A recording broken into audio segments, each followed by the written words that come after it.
छत्रपति संभाजीनगर में मराठा समाज की एक अहम बैठक आयोजित की गई, जिसमें विवाह समारोह को सादगीपूर्ण और किफायती बनाने को लेकर एक नई आचार संहिता तैयार की गई है। जय जिजाऊ जय शिवराय।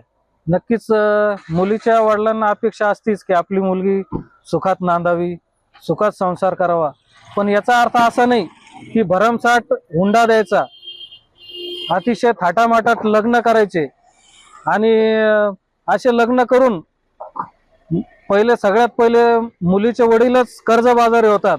आपल्या भावकीने एवढं लग्न केलं, ह्या कार्यालयात केलं, त्या कार्यालयात केलं, हे विचार करून मुलीचे वडील 1 एकर 2 एकर विकू कर्जबाजारी होतात आणि त्यांना ही आत्महत्या करावी लागती।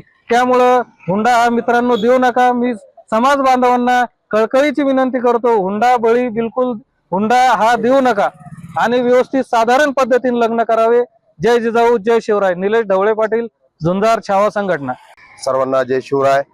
मी तर असं सांगेल की ज्या कुटुंबातून हुंडा मागण्याची पद्धत जे लोक करताय त्या कुटुंबाला समाजातून बहिष्कार करावा आणि जर हुंडा मागायला जर मुलीचं स्थळ मागायला आलेला असताना हुंडा जर मागत असतील त्या मुलीवाल्याच्यांनी त्यांना कमरावर लाथ मारून घराच्या बाहेर हाकलून देऊन त्यांना हुंडा तर नाहीच नाही पण समाजातून त्यांना बहिष्कृत करावं आणि त्यांना कोणीही मुली द्यायसाठी सामोरे जाऊ नये हे मी सर्वात पहिले सांगेन समाजाला। समाज कुठलाही असो, मराठा समाज असो या इतर कुठलाही समाज असो, कुठल्याही समाजाने या गोष्टीची दखल घेणं गरजेचे आहे, जेणेकरून मुलीच्या आई वडिलांचा छळ होणार नाही, मुलीचा छळ होणार नाही, हुंड्यासाठी मुलींचा छळ केला जाणार नाही, त्यांच्या आई वडिलांना धारेवर धरल्या जाणार नाही। सर्वप्रथम मी सर्व समाजांना हीच माझ्या मते सांगण्याचा प्रयत्न करीन।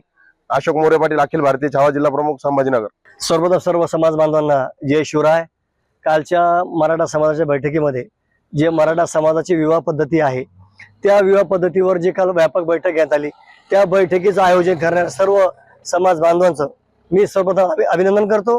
यानंतर विषय असा आहे की त्या बैठकीत जे ठराव पारित करण्यात आले, 1 बडेजाव करायचं नाही, नंबर 2 कमीत कमी लोकात लग्न करायचं, अवाजवी खर्च टाळायचा, प्री वेडिंग शूटिंग अजिबात प्री वेडिंग शूटिंगवर बंदी आणि हुंडा द्यायचा नाही, जो मुलगा हुंडा मागेल त्याला मुलगी द्यायची नाही, हे ठराव तिथे पारित करण्यात आले। अतिशय महत्वाचे ठराव आहेत। परंतु मी स्पष्टपणे असं बोलेल की या हुंडा बळीला सर्वात जास्त जबाबदार आणि जर चूक करायची असेल तर ती मुलीच्या बापाची आहे।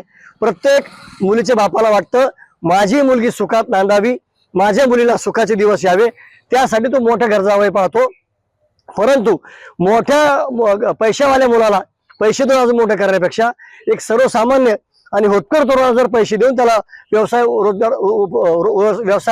रोजगारात पैसे देऊन त्याला उभा केलं तर तो नक्कीच त्या मुलीला जीव लावेल। पैशावाल्याला पैशाची किंमत नसती, पैसेवाले माझेल असतात, पैसेवाले पोरं व्यसनी असतात, दारू पितात, अनेक त्यांना व्यसन असतात, परंतु मुलीचा बाप म्हणतो जरी व्यसन असतं तो पैशावाला आहे। त्यामुळं मुलीच्या बापाने येणाऱ्या काळात विचार करून मुलीचा हात द्यावा आणि एवढी विनंती करतो आणि थांबतो। धन्यवाद। सुनील कोटकर, झुंजार छावा संघटना, संस्थापक अध्यक्ष, महाराष्ट्र।